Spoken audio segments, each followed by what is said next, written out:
जमीअन वला तफर्रक़ू। अल्लाह रब्बुल इज़्ज़त ने हमें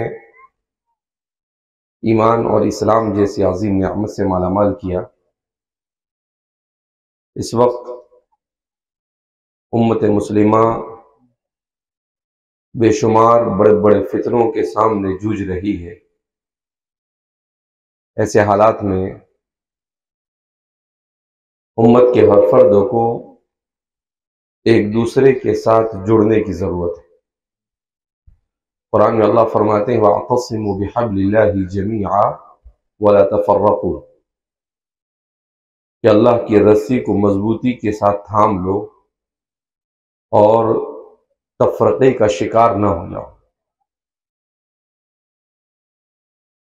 इस्लाम वो मजहब है जिसने दुनिया से हर किस्म की तफरक़ाबाजी को ख़त्म किया।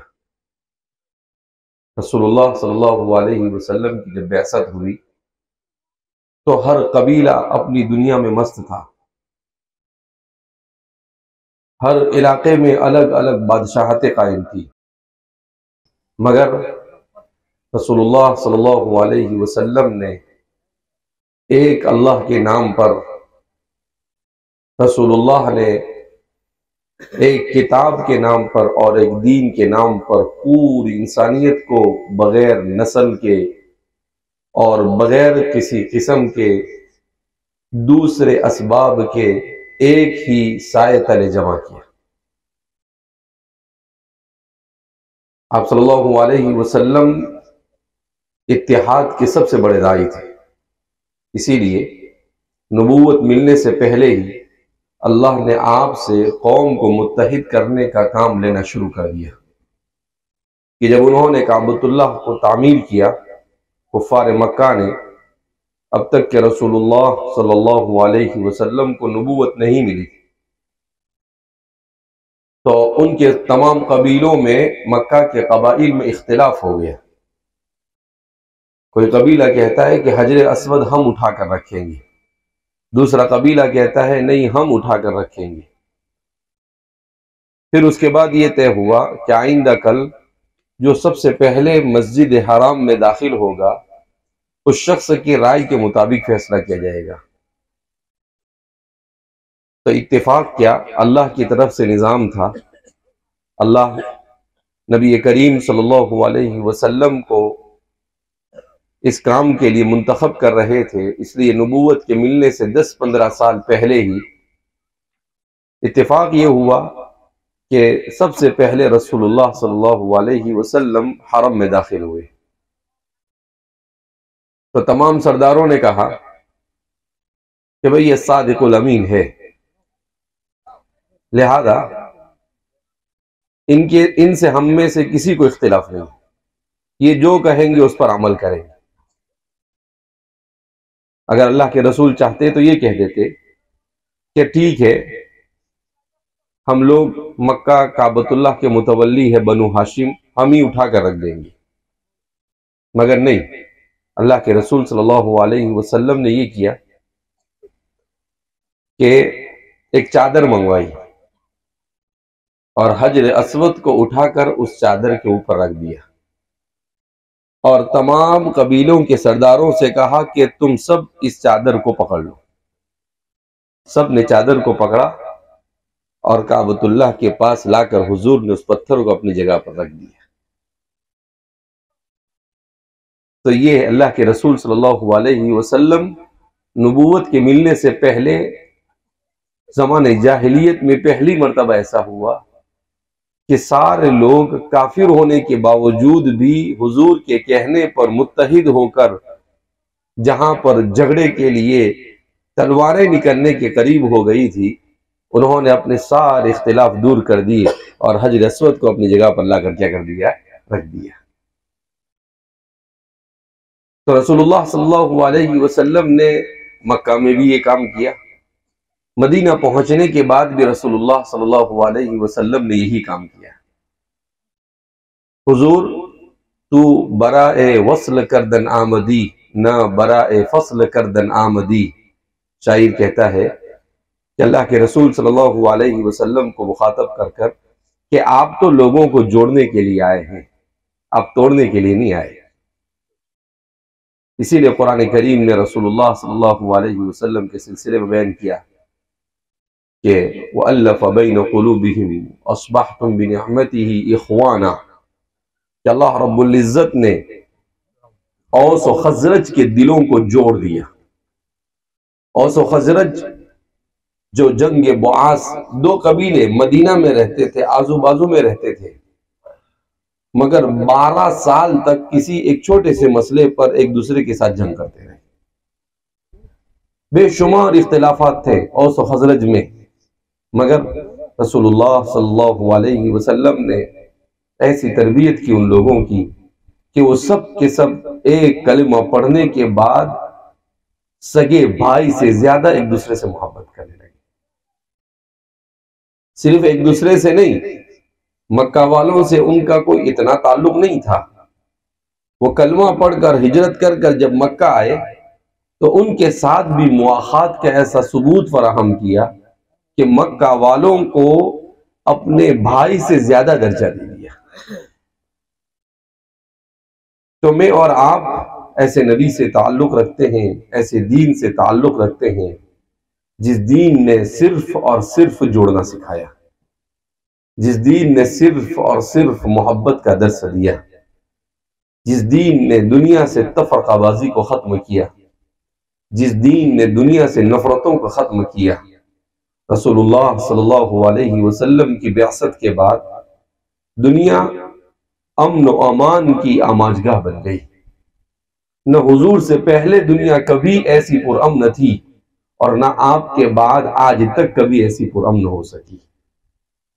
अल्लाह के रसूल सल्लल्लाहु अलैहि वसल्लम जो दीन लेकर आए उसके बारे में हुजूर ने कहा था कि जमीन पर ऐसा अमन आएगा कि अगर कोई औरत यमन से निकलेगी हज़रमौत से, वो मक्का तक आएगी, वो पूरी सोने में लदी हुई होगी, मगर कोई एक इंसान भी नजर उठाकर उसकी तरफ नहीं देखेगा।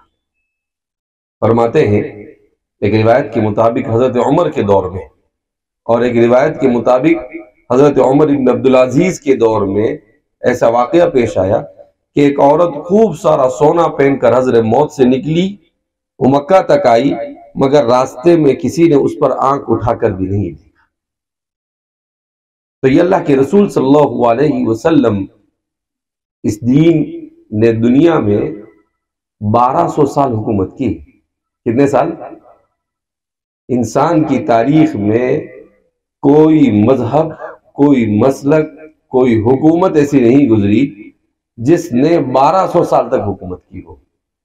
ये इम्तियाज सिर्फ इस्लाम को हासिल रहा। और वो क्यों इस्लाम को हासिल रहा? इसलिए कि मुसलमान हुक्मरानों ने, मुसलमान उलमा ने हमेशा लोगों को जोड़ने का, लोगों में मोहब्बत तकसीम करने का काम किया।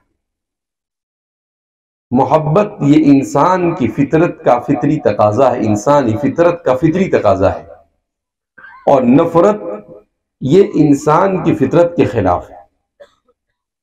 लिहाजा इस बिना पर हमारा नबी एक, हमारी किताब एक, हमारा दीन एक, हमारी शरीयत एक, हमारा खालिक और मालिक एक, हमारा सब कुछ एक।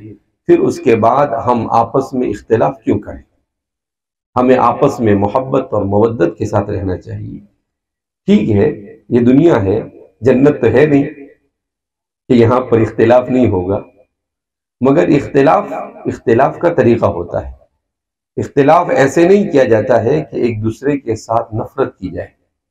पहले भी इख्तिलाफ हुए, हुजूर का इंतकाल हो गया, हजरत सहाबा में इख्तिलाफ हुआ कि भाई खलीफा कौन बनेगा।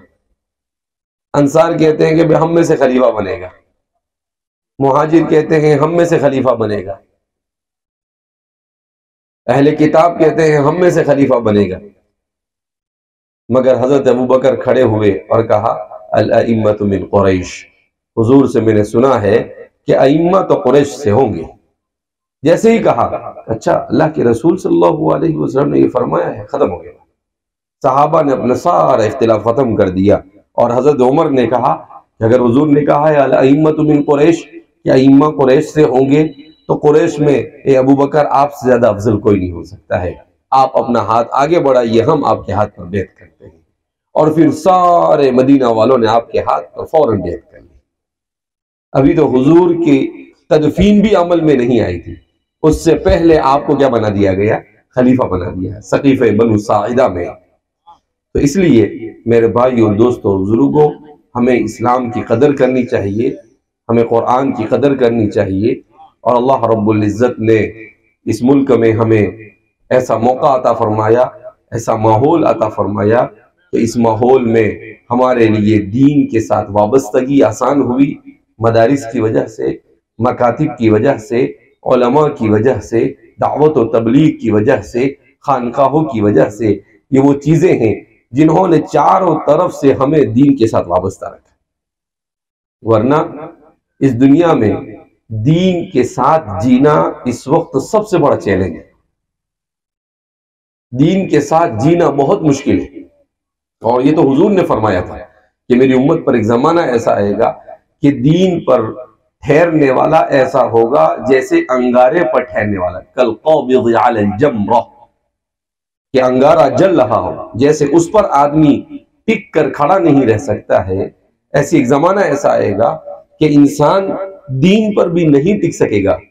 वो हालात देखेगा, वो परेशान होगा, वो कभी खौफ में मुब्तला होगा, कभी मायूसी का शिकार होगा और दीन के बारे में अजीब अजीब तरह की बातें अपने जहन में सोचने लगेगा। तो इसलिए हम फितनों के दौर से गुजर रहे हैं।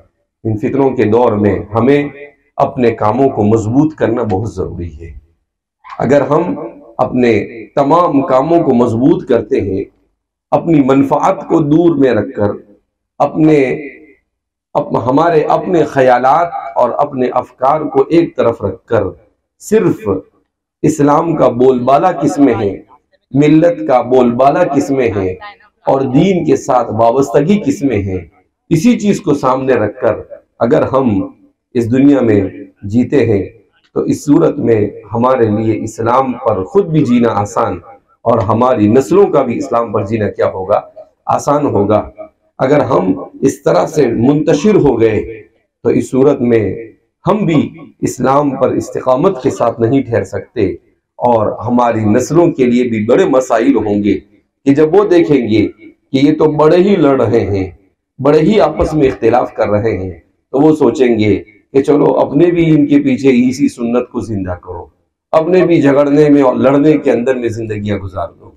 इसलिए मेरे भाइयों, दोस्तों और बुजुर्गों, हमें अपने तमाम मसाइल को सोच समझ कर हल करने की जरूरत है। हमारे इस इदारे का मसला है और इंशाअल्लाह उसको इस तरीके से हल करने की कोशिश की जाएगी कि किसी किस्म का कोई इख्तिलाफ भी खड़ा ना हो, किसी किस्म का कोई फितना और फसाद भी ना हो। और ये जो इतनी अच्छी जगह है, रेलवे से लगकर और माशाल्लाह चारों तरफ मुसलमान आबादी आ गई है और दिन ब दिन बढ़ती जा रही है, जिसकी वजह से इसकी वैल्यू बढ़ गई है। तो हमें इसको अच्छी निगाह से देखना चाहिए कि दुआ करना चाहिए कि अल्लाह रब्बुल इज़्ज़त अगर किसी वजह से, लॉकडाउन की वजह से या किसी भी वजह से हमारा ये इदारा ये कसम व कुर्सी का शिकार है, तो ऐसा नहीं कि ये पहला इदारा है। बहुत सारे इदारे, बहुत सारी स्कूलें, बहुत सारी कॉलेजें भी बंद हो गई। लिहाजा उसका ये मतलब नहीं होता है कि हमें खामोशी के साथ मायूस होकर बैठ जाना चाहिए।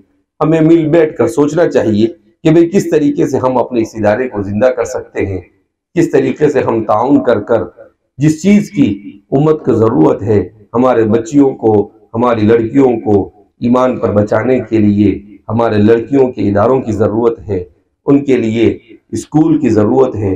तो इस तरह की चीजें इस पर बनाने के बारे में हम सोच सकते हैं। लिहाजा इस बिना पर आप हजरात इत्मीनान का इजहार करें और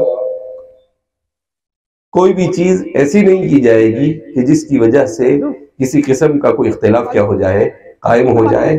चूंकि हमें सेंधवा तक जाना है और काफी लंबा रास्ता है और गर्मी भी बहुत ज्यादा है, आप हजरात भी काफी देर से बैठे हैं, लिहाजा इस बिना पर मैं भी कोई तकरीर करने तो आया नहीं था, लेकिन फिर भी मैंने कहा अल्लाह और उसके रसूल की दो बातें आपके सामने आ जाए। अल्लाह रब्बुल इज़्ज़त हमारे इस जमा होने को कबूल फरमाए और अल्लाह रब्बुल इज़्ज़त हमारे इस जमा होने को तालीफ क़ल्ब का जरिया बनाए, हमारे दिलों के जुड़ने का जरिया बनाए और हमारी इस जमीन पर मिल्लत के लिए कोई मुफीद चीज वजूद में आ जाए। अल्लाह ऐसे असबाब मुहैया फरमाए। व आखिरु दावाना अल्हम्दुलिल्लाहि रब्बिल आलमीन।